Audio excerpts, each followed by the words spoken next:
Poppy set down one of the mermaid dolls close to the stretch of asphalt road that represented the blackest sea. They were old, bought from Goodwill, with big shiny heads, different colored tails, and frizzy hair. Zachary Barlow could almost imagine their fins lashing back and forth as they waited for the boat to get closer, their silly plastic smiles hiding their lethal intentions.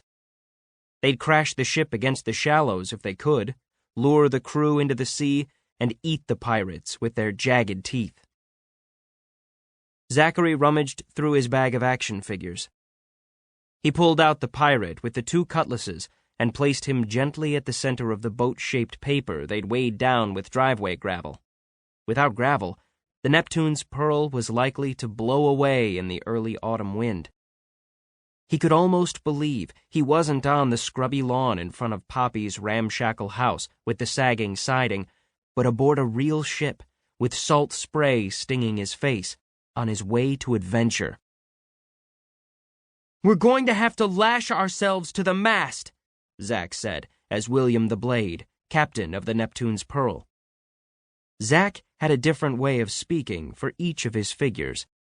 He wasn't sure that anyone but him could tell his voices apart, but he felt different when he talked in them.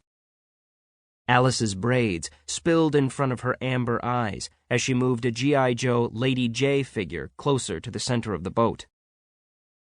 Lady J was a thief who'd begun traveling with William the Blade after she'd been unsuccessful in picking his pocket.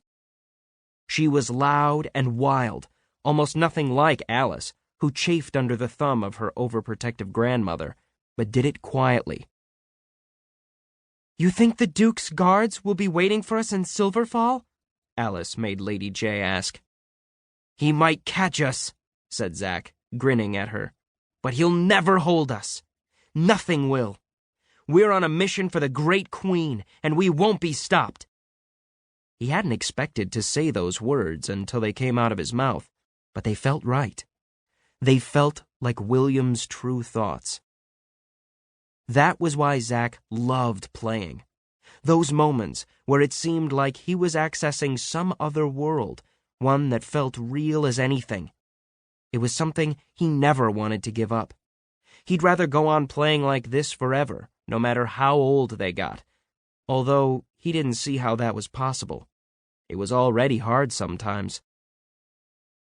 Poppy tucked wind-blown strands of red hair behind her ears and regarded Zach and Alice very seriously. She was tiny and fierce, with freckles thick enough to remind Zach of the stars at night. She liked nothing better than being in charge of the story and had a sense of how to make a moment dramatic. That was why she was the best at playing villains.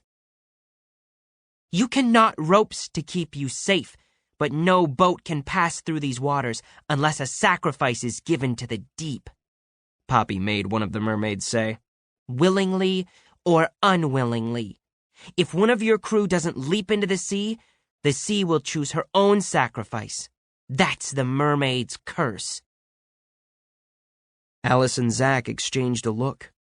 Were the mermaids telling the truth?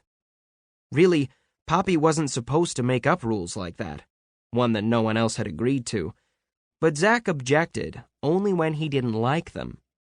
A curse seemed like it could be fun.